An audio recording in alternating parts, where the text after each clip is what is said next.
My favorite memory with regard to NACWA is and always has been, working with incredibly committed people and, members for my entire career there.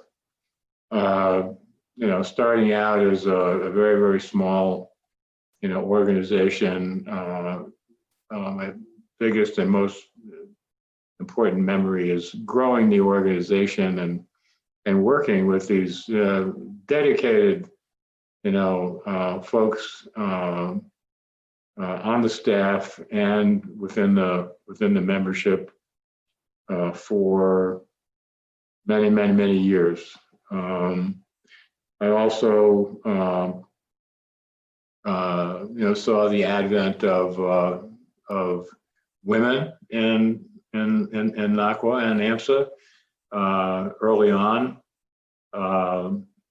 We would go to meetings, and there were no women to speak of within the membership, or even as guests of members. I always wondered early on why we hired bands, because nobody was dancing. There was nobody to dance with.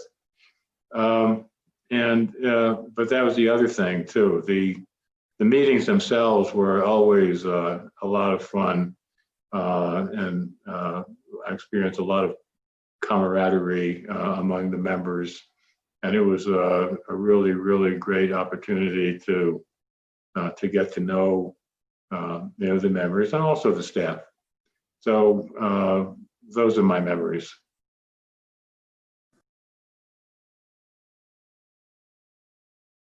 There are so many that I'm very, very proud of, but probably the most important one is changing the name of the organization.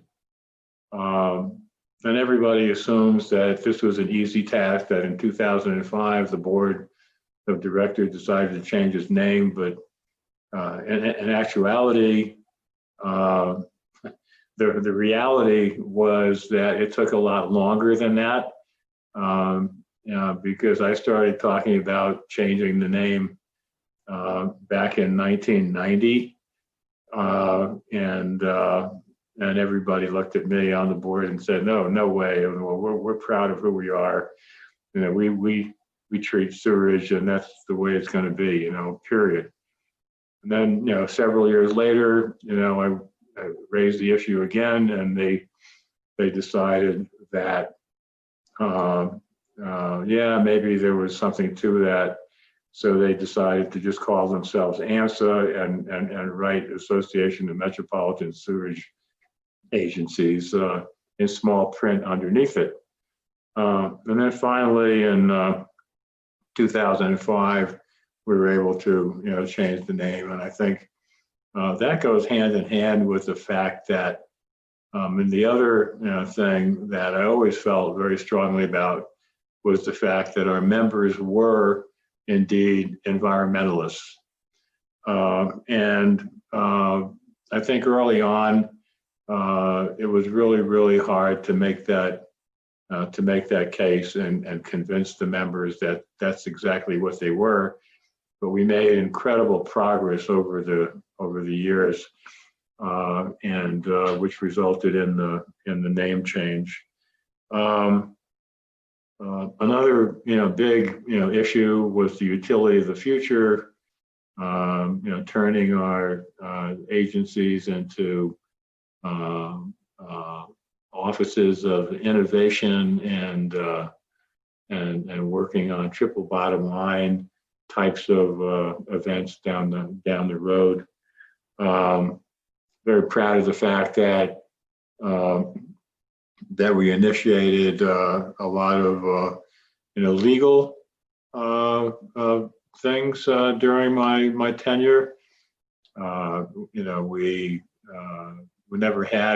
always had outside counsel, but We ended up having inside counsel, and we formed the legal affairs committee, and we made the case that it was important for NACWA and AMSA not only to be involved in congressional and regulatory issues, but also legal issues.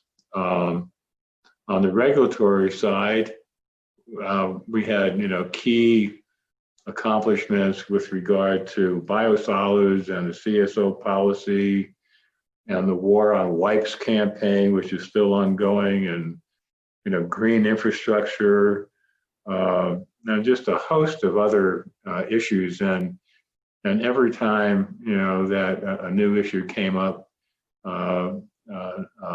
AMSA and NACWA were there to handle it, including the 9/11 attacks. Or right after that, we went to the Hill and secured a $500,000 grant to work on vulnerability assessments, and we did that for several years, working with EPA on wastewater and drinking water and combined assessments. So there's just an incredible amount of work that had to be done, and AMSA and NACWA was always there to meet the challenge. Outside of that, probably the other big memory I have, and what I'm really proud of, is the fact that we were able to form what is now the U.S. Water Alliance. This was designed as an educational arm of NACWA, and I just thought that it was a good idea to have that type of organization to help us move the goal of the organization forward. And I took it to the board, and the board discussed it for 3 or 4 hours. It was a long board meeting, but in the end, they approved it, and we launched it. And for a couple of years, NACWA controlled the organization, then realized that it was more important for this organization to be established on its own with its own staff, and that's what we did. So those are some of my best memories of accomplishments over the years. I think its impact has been absolutely incredible. Taking a relatively small organization that was focused on funding issues primarily early on, and turning itself into a virtual powerhouse of environmental and regulatory and congressional and judicial action that remains with us until today. So we've always had a very, very strong stature within the community. We've always spoke with one voice on the issues, and we always spoke the truth. We told folks on the Hill and at EPA exactly what we felt and why things were important, and made no bones about it. And I think because of that, we were very well respected by by other organizations within the industry, and also within the environmental community. It was very, very important.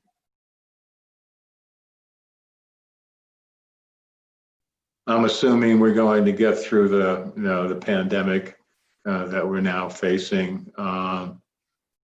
But in my view, particularly, now that I'm in the Southwest, where, water is scarce, I think the biggest challenge is going to be climate and drought related, issues. And I really do believe that the climate is a water issue, and that our members all over the country are going to have to deal with these issues to a much greater degree, and spend a lot more money than they have in the past to address these issues. It's extremely important to view water holistically. And back in Washington, one of I had a painting that was done by someone in Santa Fe, and it was called "Water is Life." And that is the reality. Water is so important to every single community within the country. You can't live without it, and that's basically why it is so important, and why NACWA has to continue to focus on those issues in the future.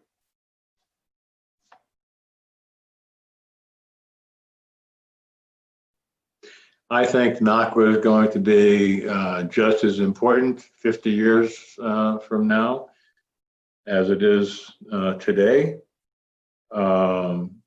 As I mentioned, I think there's going to be a need to focus more holistically on water issues. That water is, life. That it provides this, safety and health. It's a strong economic, engine. I think affordability is going to be a big issue in the future, and as it is right now. One of the things we worked on, for many, many years was the financial part of the equation, with the financial surveys that we did, and Money Matters campaign, and integrated planning, all of which were designed to make the case that that folks were paying for clean water, and we had to make sure that they were investing their funds in a way that's very, very wise and smart. Reuse is going to be a big deal. Utility of the future is going to be a big deal. Regardless of where we are, NACWA is going to continue to be a recognized leader on water issues for a long, long time.